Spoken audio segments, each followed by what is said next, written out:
The amount of drugs and things that I've seen behind closed doors is absurd. 40 kilos of cocaine and 300 pounds of marijuana. Drinking is childish. If you can't handle your problems as a man or as a woman head on, we've got some work to do. I purposely put myself into this strip club life and I haven't broke. When we shut the club down at 5 or 6 in the morning, I go straight to the gym. The reason I do that is to show people what you could be. Thomas T. is a military veteran, entrepreneur, fitness coach, and a co-owner of a strip club who has built an unconventional yet inspiring life. So how did you go from construction to strip clubs? I have a problem with authority because I don't listen to a lot of people. Most people in my eyes are not respected. So entrepreneurship really drew me in. Thomas faced a hard life with 2 divorces, 17 arrests, and a felony drug trial. We live in a world that's very dangerous, so I will always have at least 1, maybe 2 pistols on me. Have you had to use it before? Despite everything, he stuck to his daily routines and positive habits. And so I started telling these dancers and these people in this club my techniques and the way that I, really transformed myself from needing the escape to becoming the escape. He shone like a beacon of hope and inspiration. I've done 12 bodybuilding shows. I've been in the fitness space for 16 years. Guiding those around him. I've had 4 dancers come to me and tell me they've stopped doing drugs. So I've just really tried to hone in and become the light in this extremely dark space. If you have a vice that you want to drop, if you have a characteristic that you want to change, and this is how I tell people, the way that I did that was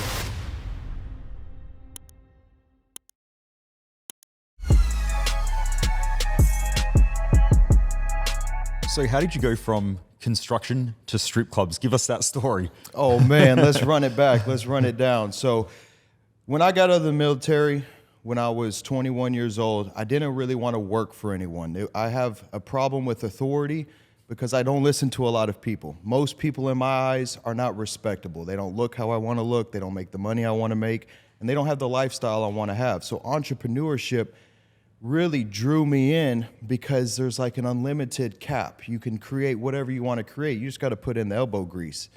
So when I got out of the military, I started my construction company. I started building custom homes, doing remodels. If a hurricane happened in Houston, Texas, or a city or state close by, I would go to that city and do the remodels, alongside personal training. So personal training and construction have pretty much been my life since the military and getting out.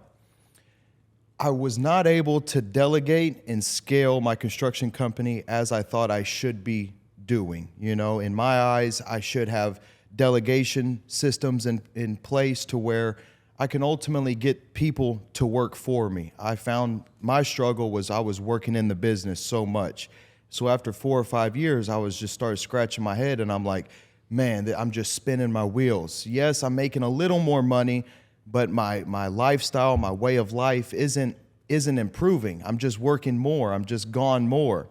And after my second divorce, my wife, she was just like, you work too much. You're gone too much. The last 2 years, you haven't been home. You haven't helped raise our daughter. You haven't really been here. And then in the back of my mind, it's all because I just worked too much. And I don't think it was a bad thing. I don't really regret doing that. However, I knew that I should probably start entertaining something along the personal training route. And so I started coaching online. I started talking online. So were you still with your wife at that stage? So you said after your second wife, did you get into the training while you were still with your second wife, or was that after that? Yeah, so that's when I met my daughter's mom, which is my second wife. When I met her, I met her in a personal training aspect. I met her at the gym. I met her, my bodybuilding coach at the time was her trainer. And so we knew each other for a while, but she ultimately knew me for being the bodybuilder, When you're in a gym setting later in the afternoon when we worked out, there was no time to tell her my whole backstory. So she didn't know I was in construction or in the military or anything like that. When she first met me, my life was really dedicated to bodybuilding and construction. After we met, we had a child, I started a business, I started working more and more. My focus became on the business. My focus became on making more money, not so much my body, my the daily habits that I needed to partake in to really keep me progressing in life. And so what started to happen was my physical appearance started to dwindle down. I started to lose my muscle. I started to lose my confidence. And then I just amplified the work.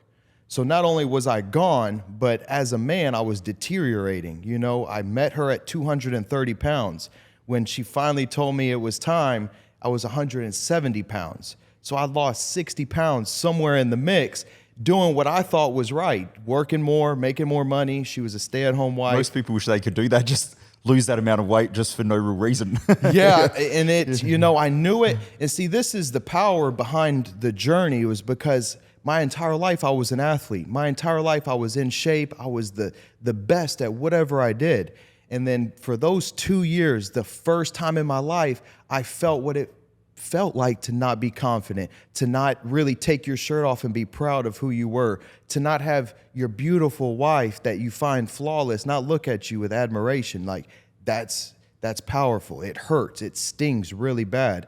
And so that's when I shifted my mindset to, well, let me just create somebody that I can, you know, I can start helping people. Right now, I can't even help myself. I've lost all this weight.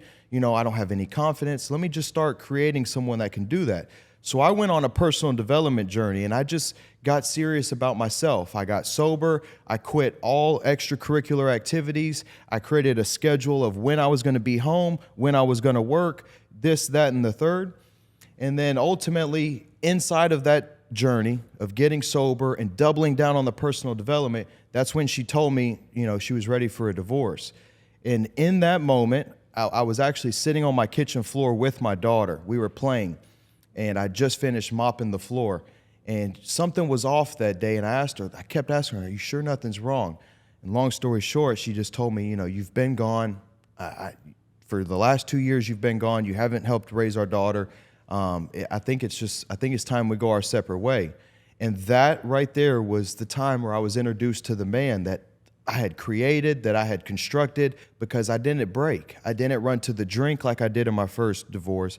I didn't run to the drugs. I actually went to my shop where I constructed custom cabinets, and I got a hot plate, and I just started cooking my meal prep.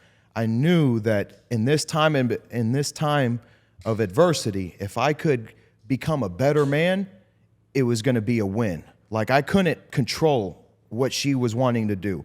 There was no way that I was going to be able to convince her otherwise. I just spent the last 2 years deteriorating myself every single day. And so in that moment, I realized how powerful personal development, sobriety, the daily habits that I have, I realized at that time how important it was. And so I kind of started to shift my perspective and my purpose of life to helping others. So still in the construction, I started coaching others online. I've been bodybuilding. I've done 12 bodybuilding shows. I've been in the fitness space for 16 years. I know how to cook some healthy food and get into the gym. And so that's what I ran with online. And so being online for about a year and a half, I, ended up moving to Miami. I just started telling my story online. I started building my following from 400 to 4,000 followers.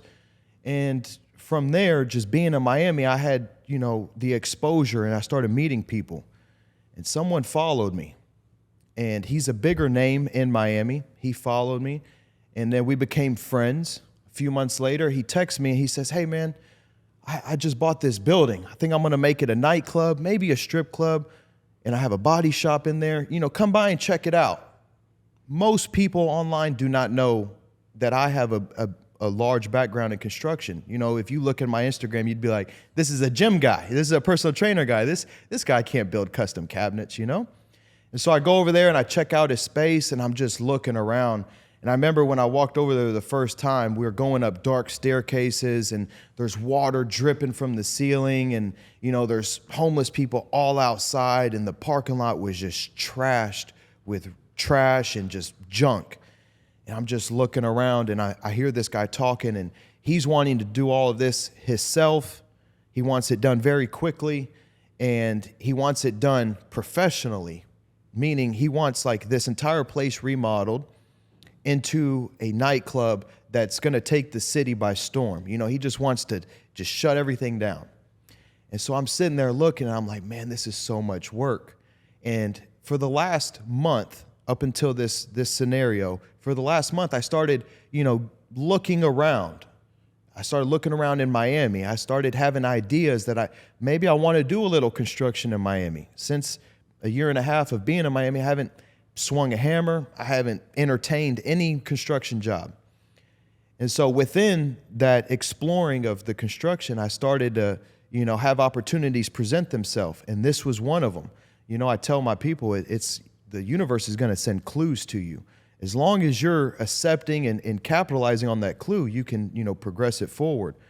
So I took it as a clue. I messaged a guy a couple days later, and I was like, hey, man, I think I can help you. He was like, how can you help me? He was like, what do you know how to do? I was like, man, look, everything besides AC. I just don't want to go in a hot attic. Like, I can do everything besides AC. And so he was like, pretty much, come over tomorrow. I worked the first day. The first day turned into 30 days. I ended up remodeling this entire nightclub for this guy. Me and him worked alongside each other. I took everything that I earned. I rolled that into an ownership of the strip club / body shop. And so now, from what was just talking online, telling people how I solved my problems, meaning, I got over a divorce without relapsing on alcohol. I got over the pain of not seeing my kids every day. Like, how did I do it?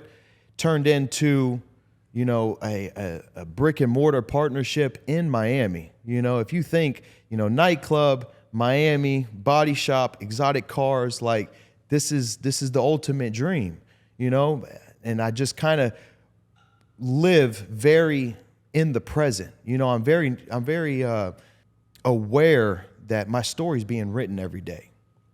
Some of the stories that I have just by being in the club scene and being around this environment, some of the stories I have the power to really change someone's life. Like I was in Miami a year and a half. I never saw any drugs, any alcohol. The people that I was running with, they're all sober. They've put that life in their rear view. And, it was just a very relaxed but aggressive way of living. We were relaxed, meaning I didn't really have to look over my shoulder too much. My everyday life, I wasn't carrying a pistol. I wasn't looking over my shoulder. I wasn't worried about if someone was following me home. And it was a good feeling, coming from my life, like looking over your shoulder is normal. You just never know what's going to happen. And then Why is that? Like, so why you said in your life it's normal that would be the way? What made it so? Well, when you're not living a straight and narrow path, you're all, for me, whether it was selling drugs, it could be weed, it could be steroids, it could be cocaine, whatever I was selling. Anytime you're selling something illegal, you're going to be looking over your shoulder. Was that before you were married, or like when that was see, I'm from Houston, Texas. We're known as hustle city, as hustle town. I know how to hustle. So if the last thing I would ever want to do is to put my family in a position to where the money was a problem. We weren't able to buy this or buy that. That was a necessity. So being in the bodybuilding world, steroids were easy, to push. Being from where I'm from and as popular as I am, meaning I know a lot of people where I'm originally from, connecting dots and pushing this or that is not the hardest thing to do. And if you need a little bit of extra money, it's, it can be easily done. And that was one of my big, my big takeaways from my personal development was I started acquiring all of my money legally. That was a big thing for me. It was even when times got tough and it got hard, I didn't run to the quick money. Fast money is not always good money. Slow money is better than no money. So I was willing to take, just dialing in and just really doubling down on what I truly believed in. And that's the habits that I have, the program that I live by daily, the coaching clients that I have online. Like that's what my purpose became. So I left the dark life in my past, selling drugs, doing drugs, the whole 9 yards. So when I moved to Miami, even though this is Miami, I never saw anything until this new opportunity was presented, right? And take it for a grain of salt. you really have to construct the man that can withstand any circumstance. So I purposely put myself into this nightclub life, this strip club life, and I haven't broke.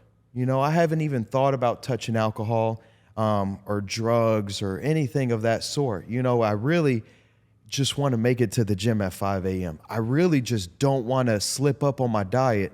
You know, I really just want to keep building muscle and helping people. And what I've found to be true is that you can handle any situation and you can handle any environment that you're in, but most people cannot do so because they're not intact with their self. You know, most people look at peer pressure as an outside effect. You know, someone's asking you, do you want to drink? Do you want to drink? You know, if you're about to break your sobriety and take a drink, the person offering you that drink is sensing that. Maybe they know it or not. Versus with me, when I tell someone I don't want to drink, not a lot of people keep asking me. You know, at first they would, you know, and I kind of realized, like, you just have to be more stern with what you want. Like, no, I don't drink. Thank you so much. I appreciate it. I'm sober. You're sober. And then I started realizing the power of saying that. I'm sober, and people would question, you're sober? And in this life that I'm currently living, I would say 1% of these people are sober. I have yet to meet one person in this business that's sober. You know, I am that one person, you know? And so when you're in this business and you're operating and people start having bad days and they start acting rationally, you know, and they start doing these drugs and taking these substances, you start to actually see what it does to them, you know? What does it do? Like, what have you noticed? Because I assume in the industry it's pretty common from what I've seen. When I was a personal trainer many, many years ago, I used to work with a lot of the strippers or dancers. It was always great. They paid cash all the time. They always had plenty of money. Or people who were in outlaw motorcycle gangs, they would send their wives or their girlfriends or both, you know, to come and train with me. And I just noticed how common that is in that lifestyle. So how common is it, and like what do you notice on like a daily basis? Man, people are hurt. People in this world are really hurt. The only reason that a person would want to use drugs or alcohol is because they're trying to mask a pain. They're trying to escape the reality of what they've purposely put themselves into. Whether you think so or not, drinking alcohol, making a bad decision, ending up in jail, you did that to yourself, you know? Taking drugs, it being a bad batch, and then you overdosing, you did that to yourself. So what I see most is people are trying to mask a problem with drugs or alcohol. They're trying to escape the pain. And what that does is it turns into a downward effect. You know, let's just run a quick, easy example. In business, as an owner or as an operator in a business, if you have something bad happen, whether it could be something simple, someone not showing up for work, or it could be something big, let's just say someone breaks into the business and steals some stuff. Instead of just accepting that whatever is out of your control, we're not going to expend any energy on it. Instead of accepting that, you start using your energy on things that are way out of your control. You cannot control someone didn't show up for work.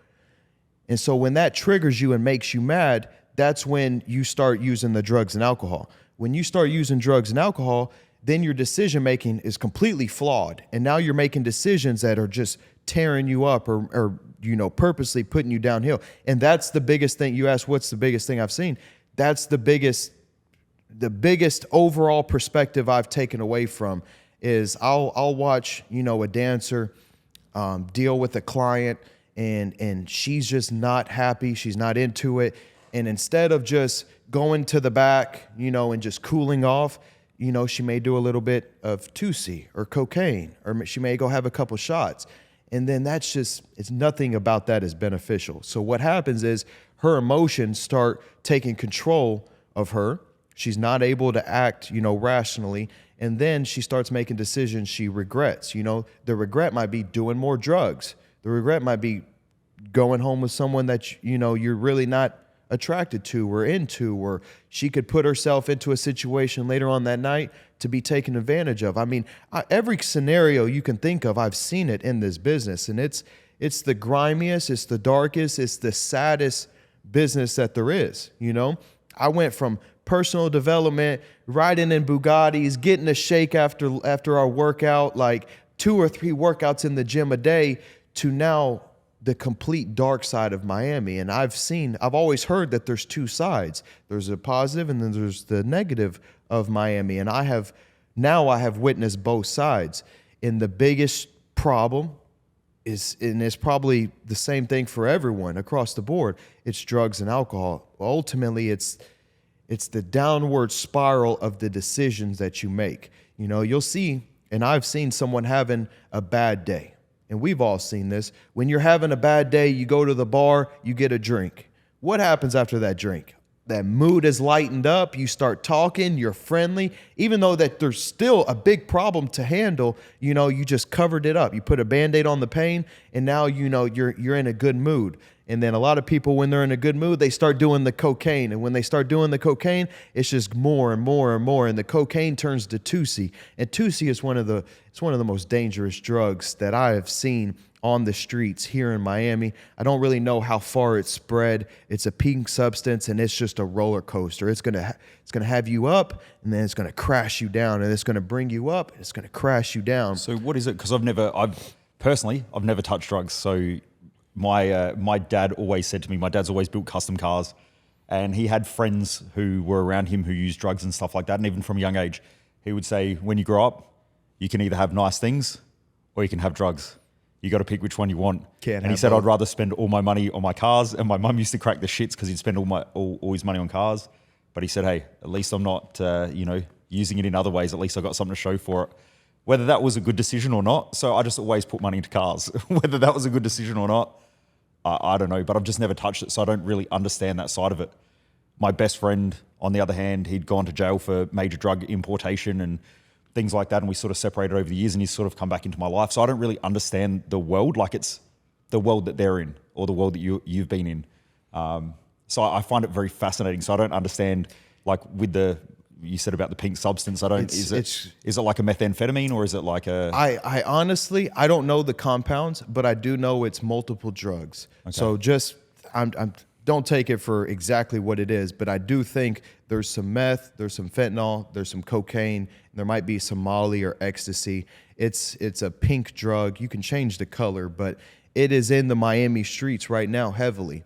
And because I'm like behind the scenes, but also on the front line, you know, like, yes, we do operate a strip club, a nightclub, and, you know, we have that crowd coming in.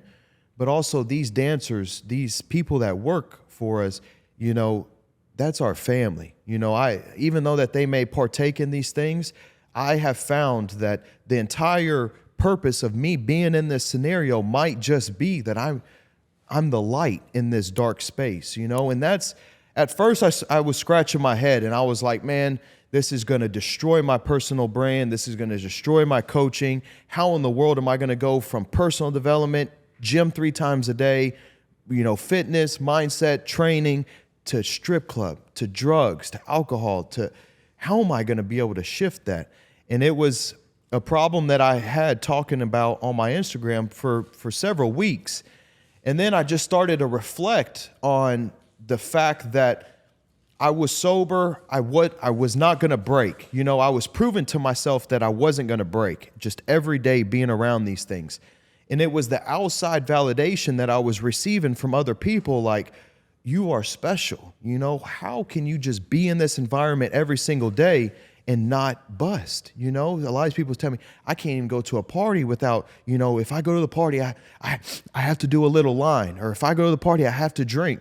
And I would dissect them. I'm like, what do you mean? Why? Why do you feel the need to? And a lot of times it goes to, you know, they would need to fit in. They felt like in order to get the nerves to disappear, they would need to do a little bit of drugs and alcohol. And that a lot of times is true. You know, like I said earlier, You know, that guy is having a bad day. He's going to come to the bar. He's going to drink a beer. He may drink 2. And then his mood is 180. He's up. You know, he's not worrying about the fight with his wife he just had. He's in a club with girls around. You know, he's living life now. But you're not doing anything positive for yourself. You know, instead of taking that drink, instead of doing those drugs, you need to focus on becoming the best version of you in that moment, the person that can solve that problem for yourself.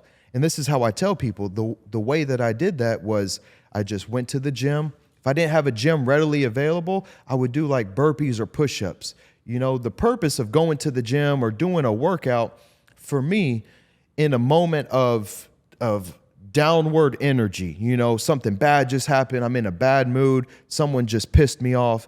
In that moment, the purpose of the workout is to get my heart rate up to a point where I don't even recognize the problem as a problem anymore. You know, if your wife is calling you on the phone, trying to fight with you, and you tell her, hey, just let me call you back in 5 minutes. I got a call coming in. You hang up and you do 100 push-ups or 100 burpees, as hard, as fast, as powerful as you can do them. When you hit 50, 60, 70 reps, you're not thinking about your wife calling you. I promise. I do this every day.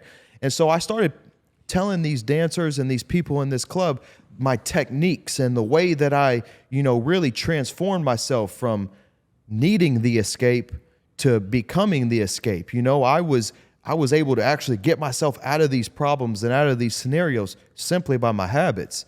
And so when you're trying to be the light in a dark place, you just operate a little differently, you know? Now it's not so much like, oh, I can't drink because I'm sober. You know, I don't think about it like that way. Or, oh, I could probably go to the back, drink a beer, no one would ever notice, and I would be completely fine, you know? But the purpose of me staying sober and then purposely putting myself into this environment every day is because I know people are watching now. I've had 4 dancers, you know, come to me and tell me either they've stopped doing drugs, they've stopped alcohol, they've become celibate. You know, in this lifestyle, that's difficult. We're talking about this is their way of making money. And I don't push my message onto anybody. I upload content on Instagram. If you decide to accept that content and to listen to it, that's up to you. You know, and so all of these dancers, they have me on Instagram, and I don't give them like a pep talk. I'm not going in there and don't drink alcohol, don't do drugs. I don't do that. Just follow me on Instagram, watch my page. You know, when we shut the club down at 5 or 6 in the morning, I go straight to the gym. I'm wore out. I'm exhausted. The reason I do that is to show people what you could be. You could be going to the gym, but you can't. You're drunk. You're high. You need to go to sleep. You need to get yourself right. You know, and just by going to the gym right after, you know, we would shut the business down, it gets people's attention, you know? And so I've kind of used this whole scenario, this experience as a part of my journey to actually just help more people, you know? In my whole time in Miami, the way that I help people was online. And then now it's actually in person. It's really becoming the source, becoming the solution, becoming the person that they can look up to. In this industry, there's not a lot of people that are role models. You know, these dancers, these employees, they don't have anyone they can look up to. The people that they look up to are on the exact path of life they're currently on. So I've just really tried to hone in and become the light in this extremely dark space. What do you think they look up to role models that are on the same trajectory? Like, why is it that, you know, you mentioned about these dancers, they're sort of looking forward and seeing the path as being someone who's in front of them on that same journey? Because I sort of don't really understand that, and by the sounds of it, you probably do but don't as well. Like, because it sounds like you're always looking at who can be a role model for me. How come they accept role models that are, I guess, having poor standards or making poor choices or poor decisions? What do you think it is? Well, they've never been exposed to someone that truly lives in congruence with their conscience. So the way that I operate day to day is if it's right, I'm going to act on it. If it's wrong, I don't do it. You know, my conscience, my gut feeling, my heart, my soul, that's telling me right decision, wrong decision all day long. And does that still happen? Like, did that happen for you even when you were dealing drugs? Yes. However, I thought that I could always get away with it. So now I don't live so much by law of man, like the laws that Texas or Florida or the United States has, meaning don't kill, don't sell drugs, don't carry guns and drugs together. Like those are laws. Now I just live by a universal law. So what's really being sent from above, what my heart and soul feels like deep down in my soul, I know dealing drugs is bad.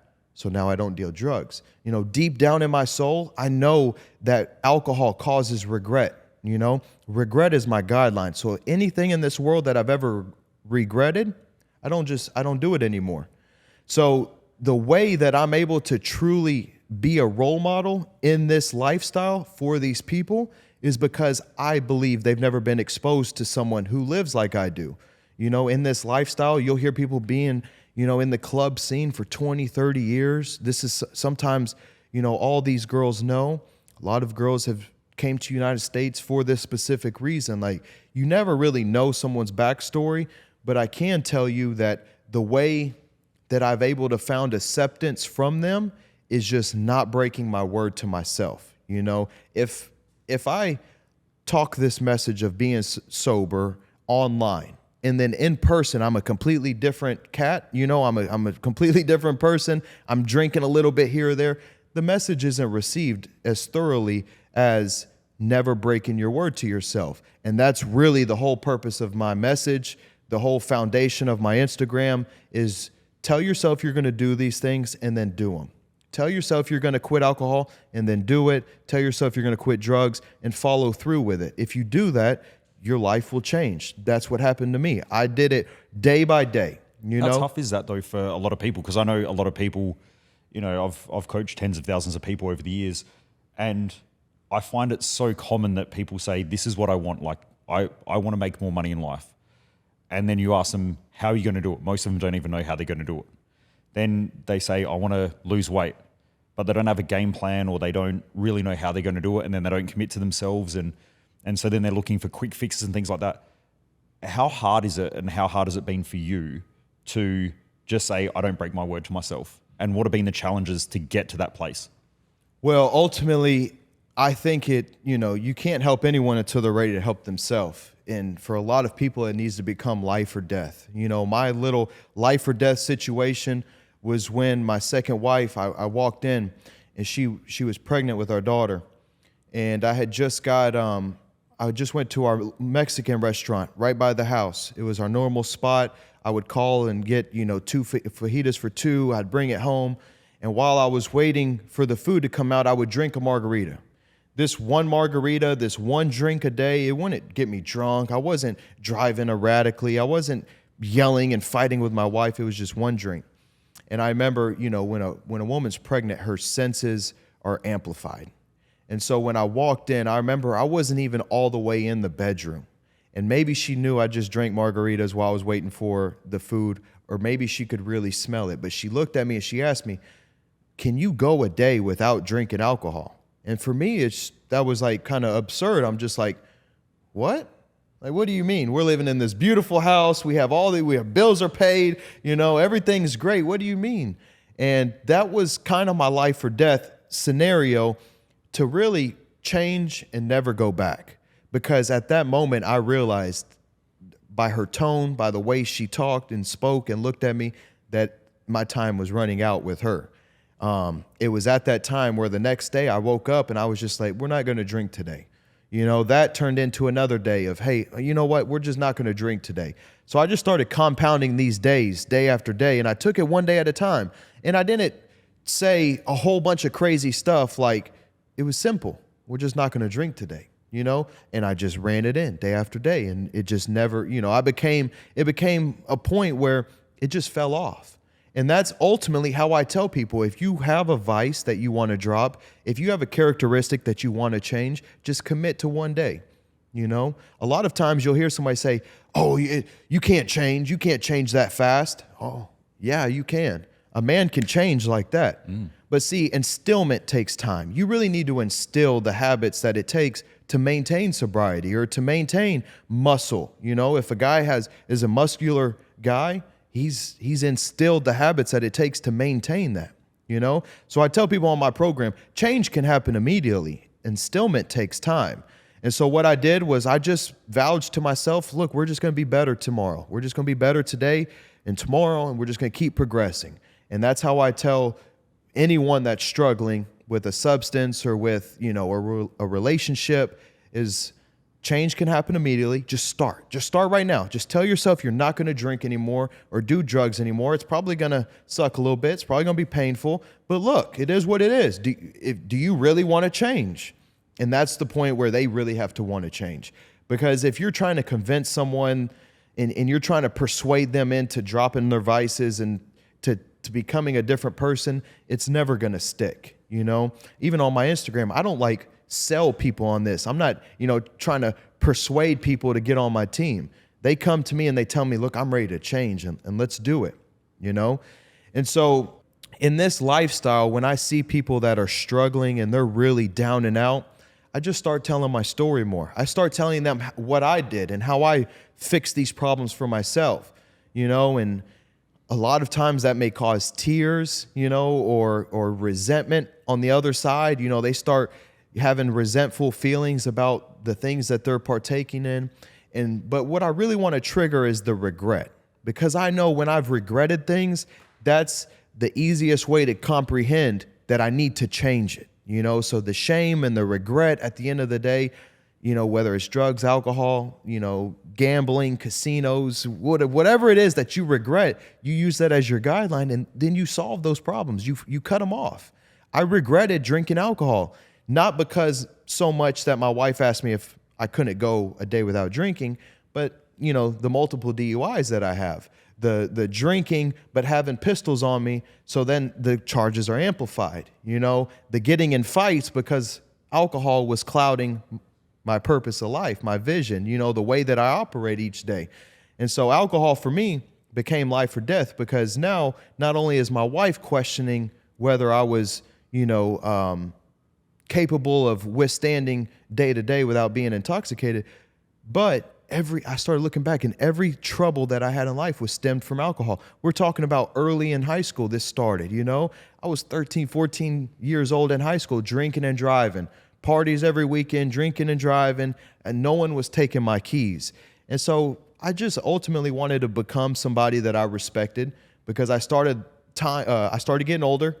I started looking around, and the activities that I was partaking in were childish. You know, drinking is childish. If you can't handle your problems as a man or as a woman head on, we've got some work to do. You know? Why is it though that so many people, like especially in Australia, drinking culture is so common? From such a young age, it's you get with your friends and you start drinking. And I know it happens quite a lot over here as well. But in Australia, it's sort of like you go to the pub after work, or we call it a pub, but a bar, and you start drinking. You have a couple of drinks after work. And when I speak to most people, they'll say, oh, it's not that bad. It just helps me to relax. Or, you know what, it's not a problem. I just like to have a drink. Why do you think that it's so damaging? Like it's such a toxic substance, yet we accept that it's so normal. Why do you think that happens in cultures? Okay, so my simplified version of this is I truly believe if you're drinking alcohol because you're going through pain, like there's the alcohol, there's a lot of people that could drink a glass of wine, a martini, one glass of beer, whatever it is. They could drink that. They could be done with dinner. They're on a date night. It is what it is. That's fine. I was never that person. I'm not saying alcohol is bad. I'm just saying my instance was I couldn't handle it, because one drink turns into two, turns into four, and then I'm out all night. That's just how my attitude, my character is. I do too much of it. So I'm not saying alcohol is extremely bad, but what I am saying is if you're drinking alcohol to escape pain, if you're drinking alcohol to lighten the load of your life, that's where the problems come in. So, you know, one drink, one this, one that, that's fine, whatever. If I ask you to stop, could you stop? Yeah, I could stop. Okay, stop. Okay, no problem. That one's not a problem. But when we're going to happy hour, when we're going out, every single weekend, because we've had a long week. When you're drinking alcohol right after you hear some bad news, whether, your wife's yelling at you or your kids are just acting out, that's where the problem becomes, because you're not facing those things head on. You're making decisions under the influence, just because you can handle it. What about the people around you? Let's look at a family. Let's look at a husband who goes home. He's got 3 kids. Him and his wife get in a brief argument. Let's just say he didn't take the trash out. She gets irritated, and those kids are sitting at the dinner table watching. They're going to watch dad get frustrated, go to the fridge, grab a beer, drink a beer, and then he may grab another one. He may just all of a sudden be in a good mood. He may turn for the worse and just start to get violent. My view of alcohol has turned to, what if I do it and someone around me watches that and they can't handle it, because that's how I grew up. Was we watched the men drink alcohol, watched a lot of them subconsciously just ruin their life. But I don't think it's smart, because there's nothing scientifically healthy about alcohol. I don't think it's a smart choice because it clouds your vision, okay, and your decision making. But ultimately, everyone around you is watching you and subconsciously knowing that's your medicine. That's the way that you cope with your problems. That's the way that you deal with life when it hits you. And so what happens is those 3 kids that are watching dad grab the beer, they grow up, and one of them may not be able to handle alcohol. One of them may start drinking and driving a bunch. That leads down a dark road. One of them may be, I started turning my life and my instances into like my own little movie. So I view my life like everyone's watching me. When I walk down the road of Miami, I feel like 1,000 people are watching me. When I'm in the gym, I feel like 1,000 people are watching me. Maybe they are, probably they're not. But I operate in a way that if someone's struggling, they can look at me for the answer. Like when I'm in a bad mood, I do a little workout. I might read a little bit of a positive, like personal development book, might go to the gym, might just go around the block for a walk, put my phone down. And so when someone watches me deal with a problem, hopefully they're taking notes, and then that can go to them as well. There's nothing that's ever been positive for alcohol from me, There's nothing about it. As much as you want to say, like, we could have fun, it's just one drink, we're just with the boys, we're just, out for the weekend, no matter what excuse you have, there's nothing scientifically proven that alcohol is beneficial for living a healthy life. So you said that when you first started with the nightclub and you started working in there was a whole bunch of, like, it was in a pretty bad area, I assume. It sounded like there were problems with people using and abusing substances around the area. What have been some of the biggest challenges that you've had to try to clean all that up? And because it sounds like, in a way, you're trying to, I guess, make things better around you just all the time. So I assume that the club's not just a place where it's trashy. How did you clean it up, and what were the things you had to do to clean it up? And then my second question is, what have been the most craziest things that you've had to deal with running a club like that, knowing that there's drugs, alcohol? I assume there's a lot of crazy shit that goes on. So run us through some of those. It's crazy. The nightclub is not in a great part of town, but we wanted to, it's got great bones. It's got great foundation. So, once we cleaned up the block and once we got things, operatable, it really became a nice little piece of real estate to operate out of. Clean things up though. What did you do to have to clean things up? Like, what were some of the challenges to clean up that, to make it that establishment? Really just dealing with ignorant people all day. Whether it's crackheads, drug addicts that are homeless people that are living on the streets that are trying to vandalize or terrorize our business, or whether it was people inside causing problems, whether they do drugs and they get that high, they get that drunk, and then they start fighting or causing problems. Drug dealers coming in, coming out, trying to do work inside of our establishment. You know, there's really an endless list of all these crazy things. But I would say the most powerful examples and instances that have happened is really with the dancers. You know, when someone's been in this lifestyle for so long, and then they, whether it's for a day or for 2 days, when someone tells you, you know, they want to change, they've quit alcohol, they've stopped doing drugs, you know in your heart they've been exposed to something higher. Once you're exposed to something, you can never forget it. You know, if I take you for a ride in my Lamborghini, once you ride in that, you will never forget what a Lamborghini smells like, feels like, runs like. So I'm just kind of planting my seeds right now and allowing my message to do the work. When someone tells me they quit alcohol, they got sober, I know they've been exposed to something that's much greater. Those are the most powerful instances for me because I know the message is doing its work without pushing it. You know, when you see me in this atmosphere, I'm in all white. I got tattoos all over. I'm looking like the guy you would want to come buy some drugs from, you know? And once you talk to me and you meet me, you're like, whoa, you know, never judge a book by its cover. Like, wow, you know, you really are something special. Like that means more to me than anything, because for such a long time, I was a pain in the ass for society. I was causing problems. I was getting in fights. I was doing this and doing that. And then now you come into, you know, the dirtiest side of a city, Vice City, Miami, and you become a light. Man, it's powerful, you know? Going back to the drug addicts and the crackheads, as you called them, how do you deal with that? Because you're now dealing with a situation where, you know, you're out there wanting to help people, and you can tell how enthusiastic you are about helping these dancers and everything like that start to clean up their lives by being the light. How then do you deal with someone who is so just ingrained in drugs and whatever substances that they're abusing? How did you sort of clear that out to try to clean it up, I guess? Like, don't get it wrong. There's been a lot of violence and don't get it wrong. We are on here. We're talking. You know, we're in a stoicism mindset. We're in a very purpose positive attitude right now. But don't get it twisted. We've been in a lot of fist fights. I mean, every single day. For 30 days that we remodeled that club, we were in fights every single day.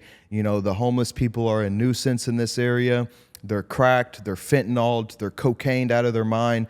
And with those people, it's just a ticking time bomb. You know, when you have someone that's whacked out on fentanyl and they're, you know, trying to smoke crack by your front window, and you just see them outside the front window and they're just trying to get high. Like, how do you deal with that problem? You know, there's only a couple of ways. Either you call the cops, which we don't do, or you just go whoop their ass, you know? So a lot of people need a good ass whooping to set themselves right. So you're bringing that pain to them to make them change. Yeah, if we're not bullying anyone. We're not going outside looking for a problem. But when you own an establishment, when you have a business, you know, we took this business, we took it over with a parking lot full of trash, with, you know, homeless people living inside, with the roof was leaking. It was just a horrible place. And we turned it, you know, we really turned it around and blossomed the flower. And the only way we would do that was because we cleaned up the block. And a lot of times it only takes one or two, you know, fights or people really getting handled to let them know, like, we're not playing around. You know, my business partner, he's very much in the gym. He looks the part of not wanting to mess with this guy.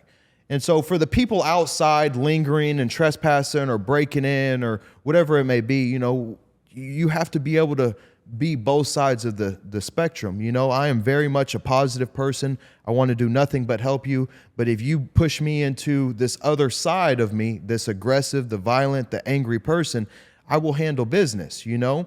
However, I've learned to be able to react, you know, emotionally in a positive way. So emotional intelligence was one of the biggest takeaways that I had during and within my personal development journey. You know, not lashing out right when you got the bad news, not snapping on people, you know, really just taking a step back and evaluating the situation before reacting.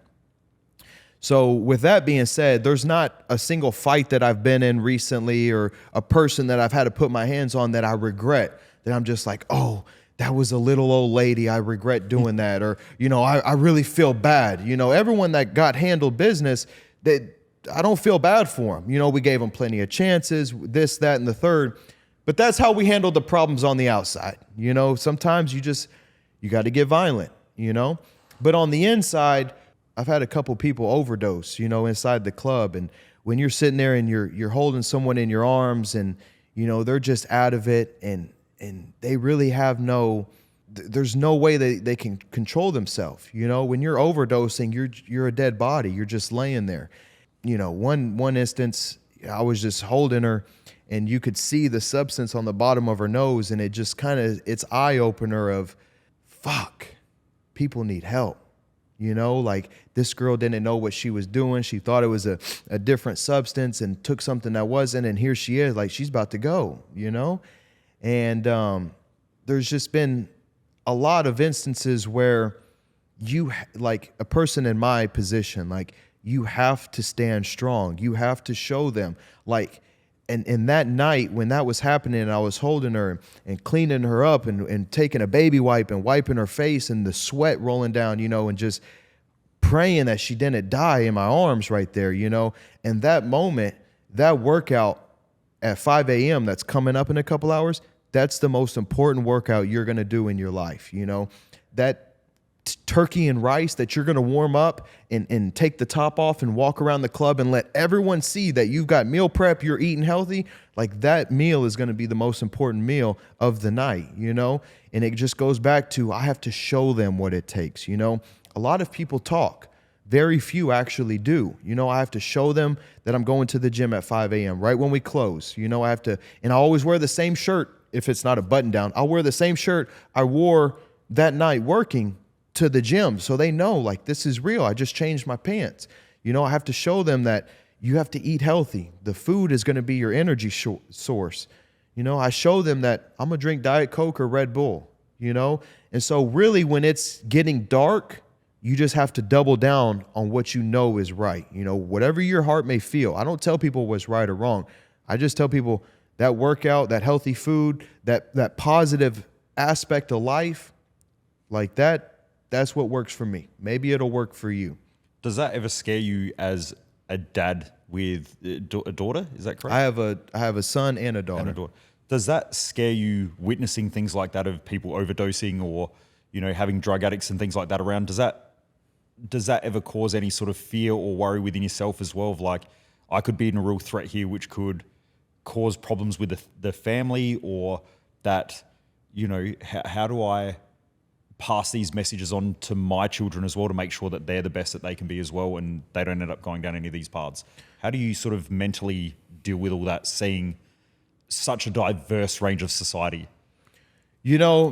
I come from two very good parents. My parents weren't together, but my parents are solid. My mom does whatever it takes. My dad did whatever it takes. Neither one of them are like drug addicts or in rehab or anything like that.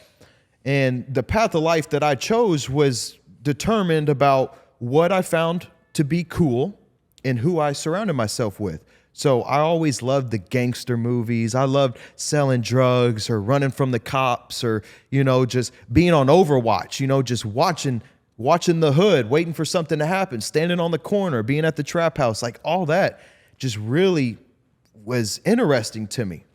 So when you ask, like, how am I, feeling about the way that my kids are going to come up, I really just want to create a man that they can look up to as a solid example. Don't do everything I've done, but learn the way that I live. The foundation of the way that I'm living is my early wake up, my workout, my food, the way that I think about things, the emotional intelligence that I have, the outlook on life that I'm pushing. That is why I'm able to handle any situation that I'm ever going to be put in. And so if my kids are to watch my life, or if my kids, see this on YouTube in 5 or 10 years, I want them to understand that it's not so much about anything external. It's internal. It's who you're creating. It's who you're becoming. It's the things that you believe and know that to be right. And so when my daughter is growing up and, she's operating through life, I want her to know that it's going to be your habits that dictate where you end up. I've been inside of a strip club for the last 60 days, every single day, and I have yet to break sobriety. I have yet to have sex with a stripper. I have yet to drink any alcohol. Like, I texted Wes Watson, who's my coach, the other day, when we first started doing this club, and I told him kind of everything that was happening. And I said, you know what? We really created the man. We really created the man that could be put in the darkest scenarios of maybe the United States. The amount of drugs and things that I've seen behind closed doors is absurd. This is a hub for the underground lifestyle. And I told Wes, I said, we really created someone that could handle this, but not only handle it. I see a lot of people handle life, but they're not in control. I'm in control of my life. I'm dictating exactly how each day is going to come out. And at the end of each day for many, many years now, I've checked a little W on the counter, the calendar. I've won the day. There's been more wins than losses that day. Everything that, is negative that's being sent my way, I use it as an opportunity to learn from. Yeah, maybe I do a business deal and it goes south. Well, we learned a lesson. Don't make the same mistake twice. It is what it is.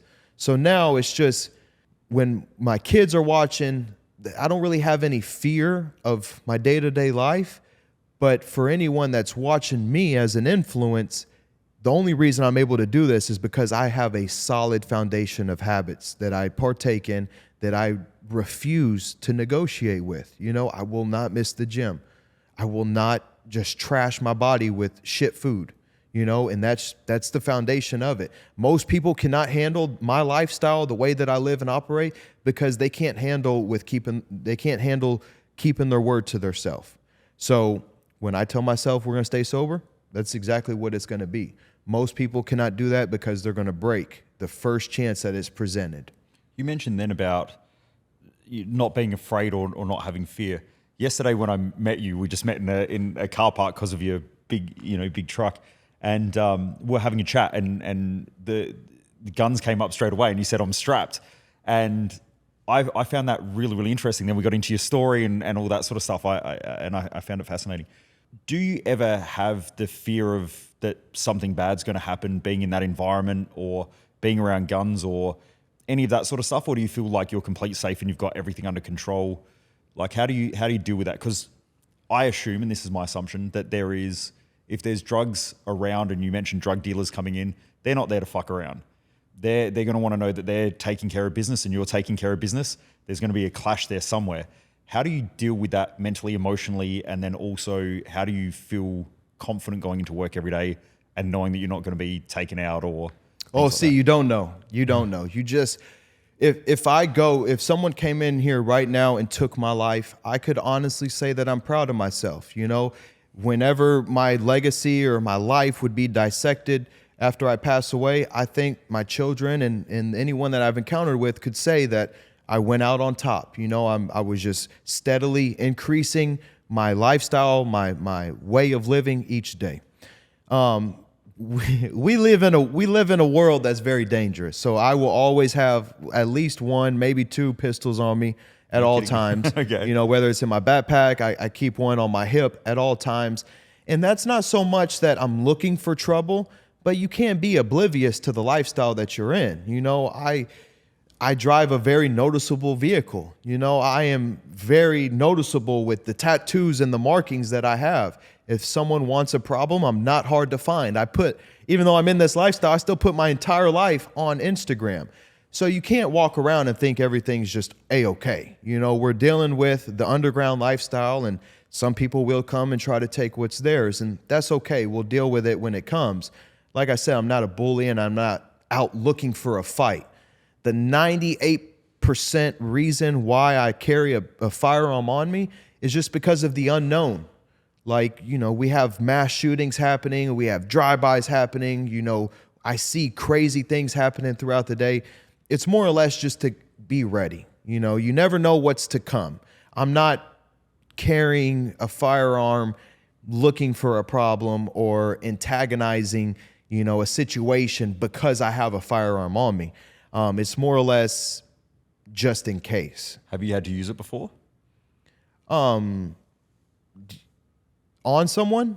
Yeah, like have you with the club and that No, sort of stuff? with the club, no. Okay. With anything to do with the club or this, you know, last 6 months, or not 6 months, 60 days or so, no.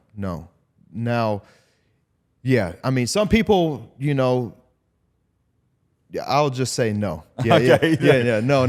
We don't want to get in here and, you know, hurt ourselves. But at the end of the day, it's really for the unknown. It's, you know, I don't have fear. I'm not walking around like, oh God, you know, at this point, whatever happens, happens. I understand that I've done everything I can do to get myself ready for the day. Anything that's presented is just as it comes. And so when you live like that, as cliche as it sounds, I take everything as an opportunity to learn from, whether it's good, bad, or ugly. I've had some really bad things happen. I've had some really good things happen.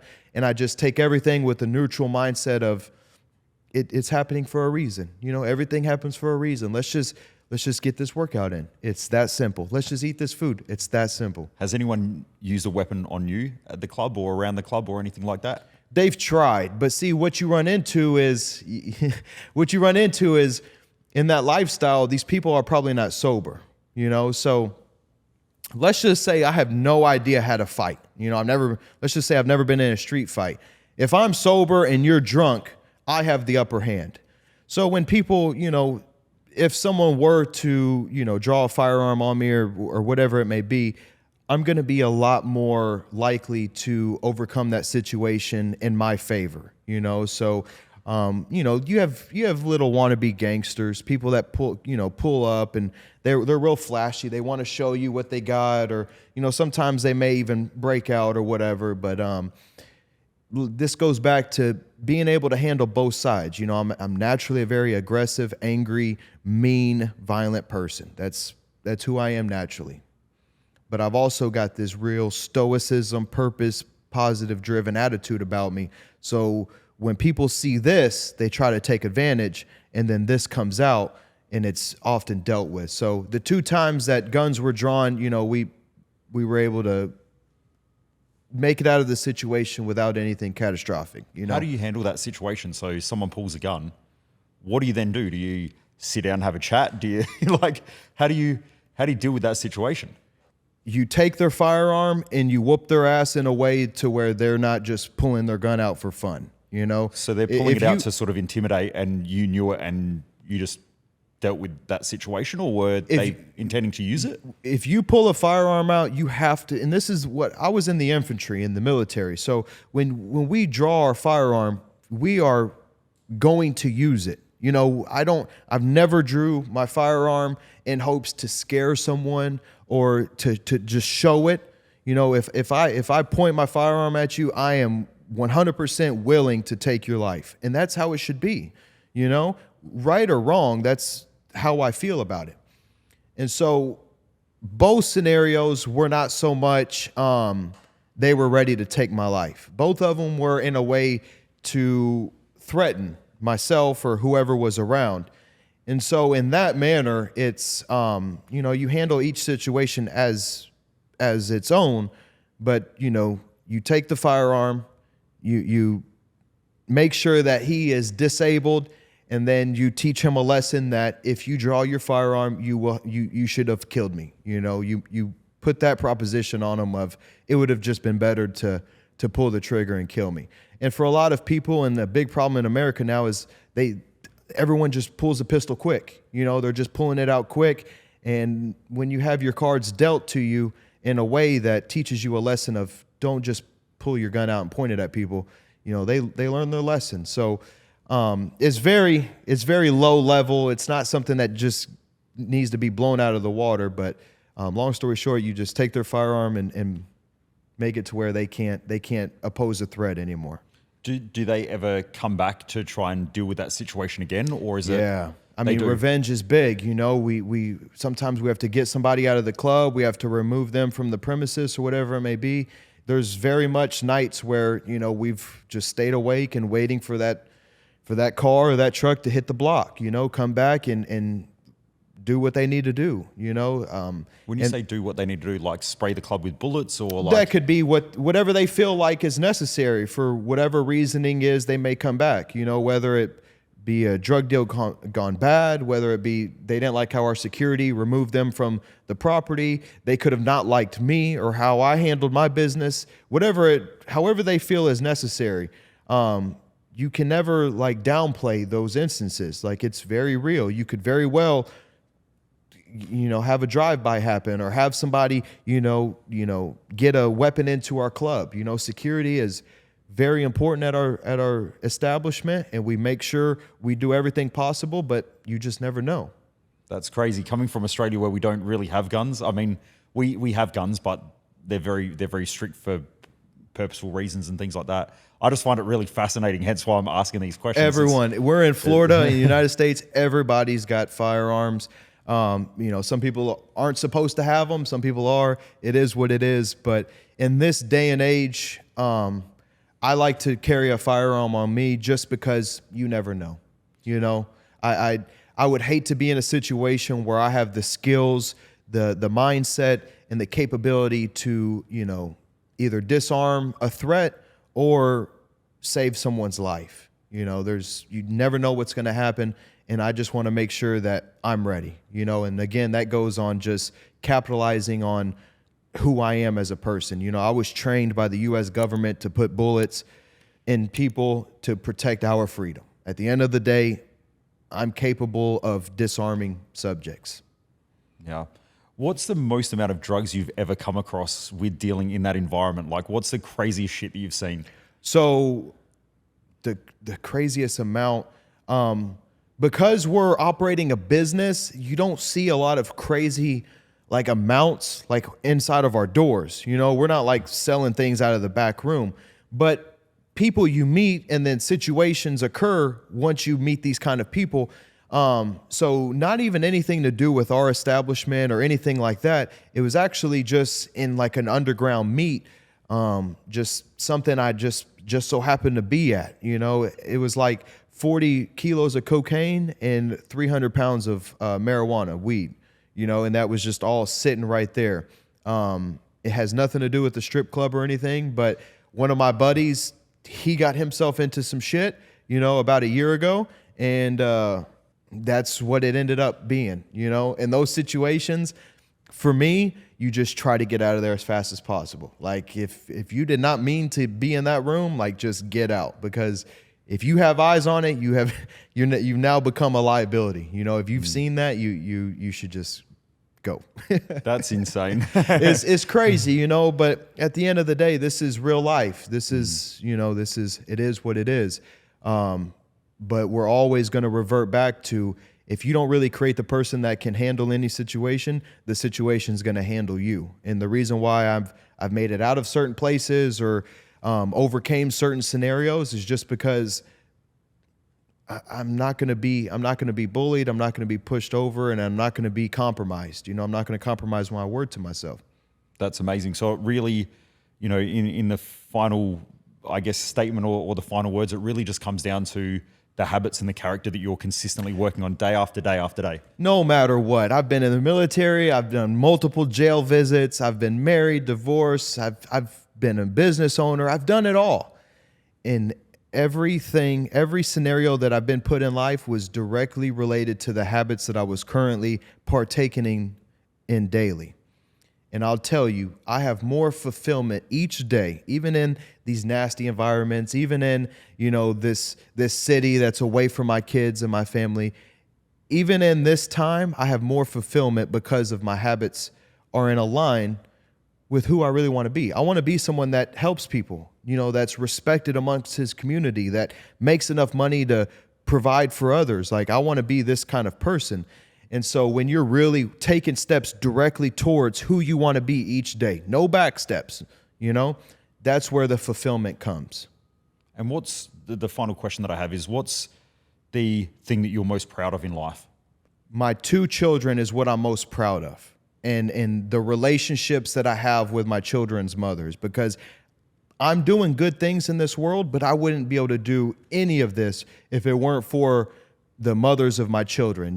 2 different moms, 2 kids, and they're as good as it comes.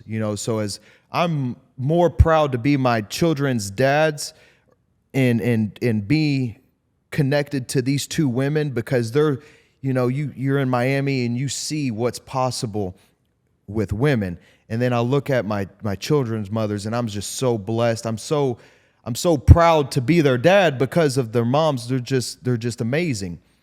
But aside from that, maybe just talking about personally, I'm proud of the person that I've become. Absolutely. The way that I'm conducting myself, the way that I've held my head in this little Miami venture it makes me proud, because 2 years ago, 4 years ago, there's no way that I would have lasted. I really created the man that could handle any situation, and then I've just taken a forward step every day, and that you have no choice but to be proud of yourself. When you keep your word to yourself day after day, you will be proud, and myself is the only thing that I have. Everyone here could disappear tomorrow, this whole building, this city, everything could disappear, and I could be left on an island. I'm still going to do my burpee workout. I'm still going to figure out how to eat some food. I have me at the end of the day. And if you have yourself, then you're able to help others. So I would say the person that I've created is 100% the person that I'm most proud of. That's amazing. Thank you for your time. Appreciate Absolutely. it. Awesome. Crushed it. Most people waste their life, and I just don't want you to be one of them.